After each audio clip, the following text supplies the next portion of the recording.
बोलिए विष्णु भगवान की जय। आश्विन शुक्ला एकादशी व्रत कथा। पापा कुशा एकादशी। युधिष्ठिर कहने लगे कि हे भगवान, आश्विन शुक्ला एकादशी का क्या नाम है? अब आप कृपा करके इसके व्रत की विधि और उसका फल कहिए। भगवान कृष्ण कहने लगे, हे युधिष्ठिर, पापों को नाश करने वाली इस एकादशी का नाम पापा कुशा एकादशी है।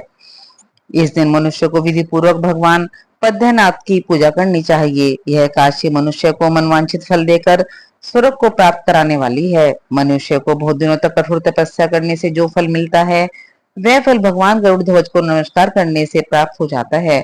जो मनुष्य अज्ञान बस अनेक पाप करते हैं, परंतु हरि को नमस्कार करते हैं, वे नरक में नहीं जाते। विष्णु के नाम के कीर्तन मात्र से संसार के सब तीर्थों के पुण्य का फल मिल जाता है। जो मनुष्य शांग धनुषधारी विष्णु भगवान की शरण में जाते हैं, उनको कभी भी यम यातना नहीं भोगनी पड़ती। जो मनुष्य वैष्णव होकर शिव की और शैव होकर विष्णु की निंदा करते हैं, वे अवश्य नरकवासी होते हैं।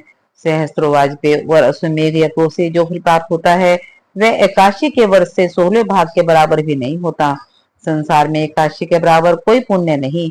इसके समान पवित्र तीनों लोकों में कुछ भी नहीं। इस एकादशी जैसा पुण्यदायी कोई व्रत नहीं। जब तक मनुष्य पद्मनाभ की एकादशी का व्रत नहीं करते हैं, तब तक ही उनको देह में पाप वास कर सकते हैं।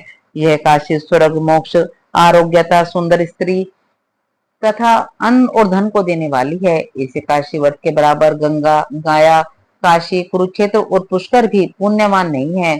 हरिवासर तथा एकादशी का व्रत करने वाले और जागरण करने से मनुष्य विष्णु पद को प्राप्त होता है। हे राजेंद्र, इस व्रत के करने वाले 10 पीढ़ी मातृ पक्ष की, 10 पीढ़ी पितृ पक्ष की, 10 पीढ़ी स्त्री पक्ष की तथा 10 पीढ़ी मित्र पक्ष का उद्धार कर देते हैं। वह दिव्य देह धारण कर चतुर्भुज रूप हो, पीताम्बर पहने और हाथ में माला लेकर गरुड़ पर चढ़कर विष्णु लोक को जाते हैं। हे नरोत्तम, बाल्यावस्था, युवावस्था और वृद्धावस्था में इस व्रत को करने से पापी मनुष्य भी दुर्गति को प्राप्त न होकर सद्गति को प्राप्त होता है। आश्विन मास के शुक्ल पक्ष की इस पापा कुंज एकादशी का जो व्रत करते हैं, वे अंत समय में हरिलोक को प्राप्त होते हैं तथा समस्त पापों से मुक्त हो जाते हैं। सोना, तिल, भूमि, गौ, अन्न, जल, छतरी तथा ज्योति दान करने से मनुष्य यमराज को नहीं देखता।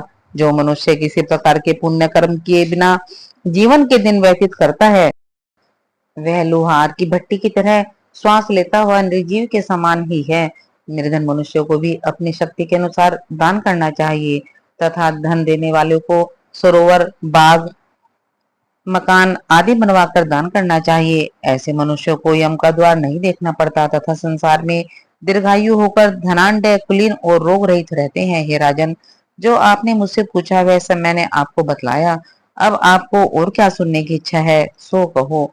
बोलिए विष्णु भगवान की जय। एकादशी महात्म समाप्त। कृष्ण भगवान की आरती। आरती युगल किशोर की कीजे, तन मन धन न्योछावर कीजे। रवि शशि कोटि बदन की शोभा, ताहि निरख मेरा मन लोभा।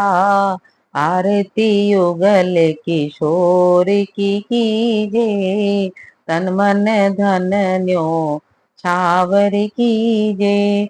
गोरे श्याम मुख निरखतरीजे, हरि सब रूप नयन भर पीजे। आरती युगल किशोर की कीजे, कंचन थार कपूर की पाती। हरियाए निर्मल भई छाती। आरती युगल किशोर की कीजे, तन मन धन न्योछावर कीजे। फूलन की सेज फूलन गल माला, रतन सिंहासन बैठे नंद लाला। आरती युगल किशोर की कीजे, तन मन धन न्योछावर कीजे।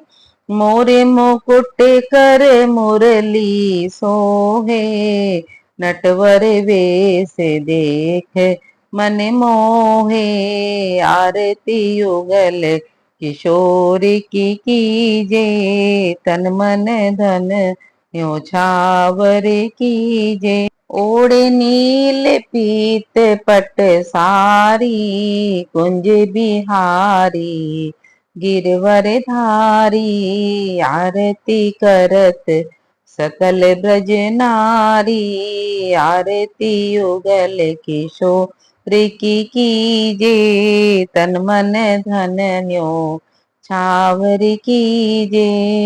नंद नंदन वृष भानु किशोरी, परमानंद प्रभु अविचल जोरी। आरती युगल किशोर की कीजे, तन मन धन न्योछावर कीजे। बोलिए कृष्ण भगवान की जय, विष्णु भगवान की जय। एकादशी महात्म समाप्त। दोस्तों, अगर आपको मेरी वीडियो पसंद आती है तो प्लीज आप मेरी वीडियो को लाइक कीजिए और मेरे चैनल को सब्सक्राइब कीजिए। बोलिए विष्णु भगवान की जय, कृष्ण भगवान की जय।